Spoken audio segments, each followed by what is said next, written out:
children. So nice to see you here. Um, so my family had the amazing opportunity of going to Australia not very long ago. And I thought it would be really fun to share a few pictures with you of some of the animals that we saw, and we're going to talk a little bit about some of them as we go. This, besides my kids, does anyone know what this is? Adults can answer this too. Kookaburra. Do you think you would want to pet this bird? My kids need to be quiet for all of this. You guys know all the answers, but that's okay. Yeah, you can pet this bird. I mean, he's pretty friendly. He would take food out of the children's hands, and he was okay. Let's see, what's this? Does anyone know what this is? Okay. So in Australia, they call it a blue bottle. It's also called a man of war. You might have heard of that. They have a sting that will kill a fish. They have been known to kill humans as well. So you don't really want to touch this. Yeah, you want to stay away from these. They're really quite small, like about this size of this thing here. They're quite small. So when you're swimming in the ocean, you don't want to touch one of those either. Now, do you think you'd want to touch this? Do you remember what this is called? A monitor lizard. Now, you could touch these. My kids did, actually. They tried. But he would just run away from you. It wasn't a big deal. Yeah. You don't really want to pet one. Oh, here's another jellyfish. I don't know what this one's called, and I don't know if it's poisonous or not, but it was kind of interesting to look at. Well, would you want to touch this? No, I don't know if this one was poisonous or not, but you know in Australia they have the most poisonous of everything in the world for everything. So I wouldn't touch that. Okay, what about these? Does anyone know what these are? Glowworms.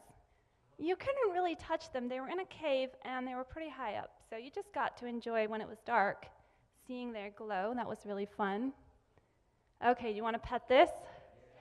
Yes, and actually, you can pet koalas, especially we saw some in the wild, but we also saw some in a nature reserve where you have to pay money to hold them, and we missed the boat on that one, but you can cuddle a koala. Ooh, what about these? This was fun. These kangaroos, now in the wild, they would run away from you, but this was in a nature preserve, so the children got to pet those. It was so much fun.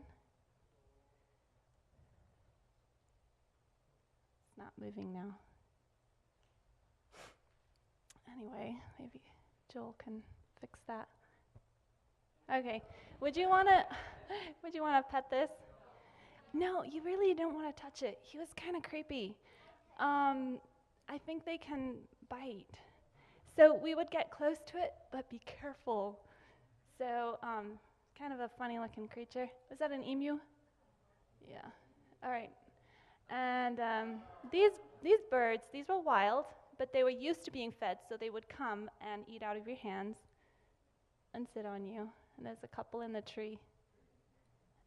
And you could pet those. The kids reached out. Okay, what about this? Does anyone know what this is? This is a dingo. Here's a better picture. Now these ones are in the nature preserve, and as you can see, you cannot touch these. In fact, they've got all the protective fencing around so that you can't get anywhere near close. Okay, go to the next one.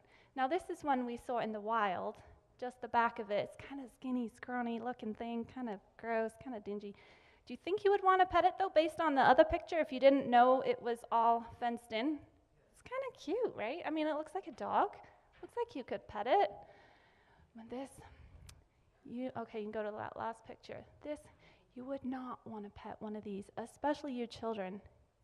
So in the place where we were camping, there was fencing all the way around, and your children were safe as long as they were inside the fence.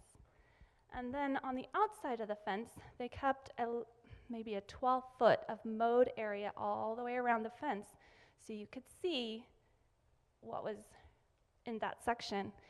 And there were places where you could go out. There was gates where you could go out. But if we went outside the fence, the children, especially the small children, had to stay in arm's reach of a grown-up because the dingoes would take your child. And and so it's not safe for children to be away from a grown-up, especially in some parts on this island where we were. So do you think we kept our children close when we were outside the fence? Yes. And this made me think about Jesus and how through life there's things, good experiences, and some not so good experiences, but all through our lives, if we stay close to Jesus, if we stay holding his hand, are we going to be safe? Yes, he is going to keep us safe. So children, let's spend time in our Bibles and spend time getting closer in prayer to Jesus and having him be our friend through life, and he will keep us safe. You can go back to your seats.